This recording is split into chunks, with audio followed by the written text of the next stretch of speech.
22 अप्रैल 2025 का वह दिन जब कश्मीर की हसीन वादियों में सैलानियों की हंसी गोलियों की गूंज में दब गई। पहलगाम की बैसरण घाटी, जहां लोग प्रकृति की शांति तलाशने आए थे, एक आतंकवादी हमले की त्रासदी में तब्दील हो गई। कुल 26 निर्दोष पर्यटक इस हमले में मारे गए। पर यह केवल एक हमला नहीं था, यह मानवीयता की हत्या थी, धर्म के नाम पर की गई दरिंदगी थी। जब नाम पूछा गया और गोलियां चलीं, कई कहानियां पीछे छूट गईं, कई सिंदूर उजड़ गए। शुभम और ऐशन्या की शादी को महज 2 महीने हुए थे।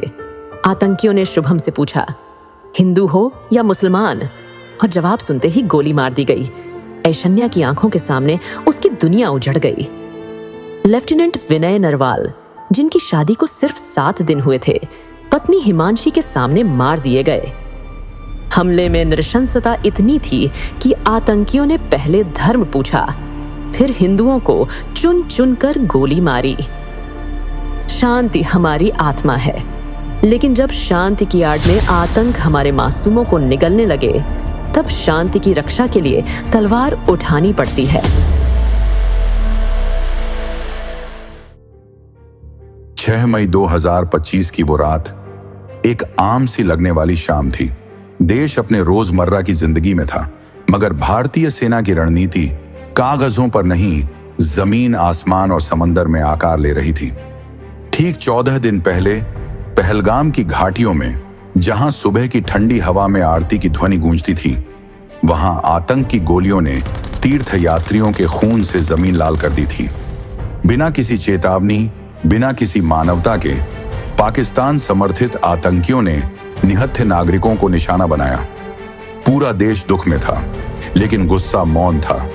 सरहद के उस पार से वो समझ बैठे कि भारत अब भी चुप रहेगा, लेकिन वे भूल गए थे, ये भारत है जो जवाब देता है, लेकिन अपने अंदाज में, अपनी गरिमा से, और जब देता है तो ऐसा कि इतिहास खुद को दोहराने से डरता है। 6 मई की रात 11:45। थल सेना की गुप्त यूनिट्स एलओसी पर अपने लक्ष्यों को ट्रैक कर चुकी थीं। वायुसेना के स्क्वाड्रन्स ने उड़ान भर ली थी, दुश्मन की निगाहों से छिपकर सटीकता से सजे मिशन को अंजाम देने के लिए।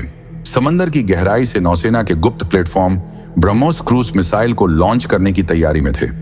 तीनों सेनाओं का यह समन्वय एक ऐसा ऑपरेशन बन गया जिसे इतिहास में ऑपरेशन सिंदूर के नाम से जाना जाएगा। पहला निशाना बहावलपुर में स्थित मरकज सुभान अल्लाह, जैश-ए-मोहम्मद का गर्भगृह। वायुसेना के सटीक प्रहार से यह अड्डा मात्र चंद सेकंडों में जलकर खाक हो गया। फिर मुरिदके का मरकज तैयबा, लश्कर का गढ़। ब्रह्मोस मिसाइल ने अंधेरे को चीरते हुए इसे जमीन से उखाड़ फेंका। टेहड़ा कलां का सरज अलबेस, सियालकोट की महमूना जोया, हिजबुल का संचालित गुप्त केंद्र, बरनाला का मरकज अहले हदीस, कोटली का मरकज अब्बास और मस्कर रहील शहीद, हिजबुल का प्रशिक्षण शिविर, मुजफ्फराबाद का शवाई नाला और सैयदना बिलाल कैंप, जहां लश्कर और जैश की योजना बनती थी। हर एक को अलग अलग समय, अलग अलग कोण और तकनीक से निशाना बनाया गया। हर निशाना तय था, हर कदम सोचा समझा। आतंकवाद को जन्म देने वाले उन ठिकानों को चुन चुन कर निशाना बनाया गया, और यह सब एक ही रात में बिना किसी नागरिक को नुकसान पहुंचाए। हर हमले से पहले 2 बार जांच हुई कि कहीं कोई मासूम वहां न हो, क्योंकि भारत हमला करता है आतंक पर, न कि इंसानियत पर। हमले के 15 दिन बाद भारत ने खामोशी नहीं, प्रतिशोध चुना। प्रत्येक आंसू का जवाब सिर्फ शब्दों से नहीं, शक्ति से दिया गया था। भारतीय सेना ने पाकिस्तान के पंजाब और पाकिस्तान अधिकृत कश्मीर में स्थित आतंकी ठिकानों पर एयर स्ट्राइक की। इस जवाबी कार्रवाई को नाम दिया गया ऑपरेशन सिंदूर। यह हर उस उजड़े सिंदूर का प्रतीक था जिसे पहलगाम की घाटी में मिटा दिया गया था। 2 महिलाएं जिन्होंने इस ऑपरेशन की आवाज पूरी दुनिया तक पहुंचाई।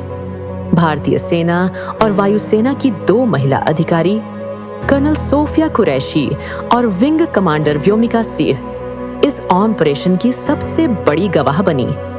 दोनों ने दिल्ली में प्रेस ब्रीफिंग कर ऑपरेशन सिंदूर की रणनीति और सफलता की जानकारी साझा की। ये कोई बदले की भावना नहीं थी, ये था आत्मरक्षा का अधिकार। ये संदेश था कि भारत शांति चाहता है, लेकिन आतंक के साए में नहीं।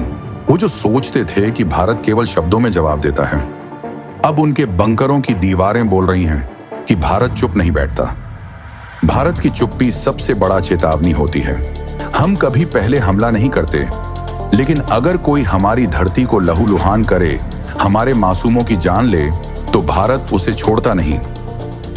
ऑपरेशन सिंदूर सिर्फ एक सैन्य कार्रवाई नहीं थी, यह एक राष्ट्र की आत्मा की पुकार थी।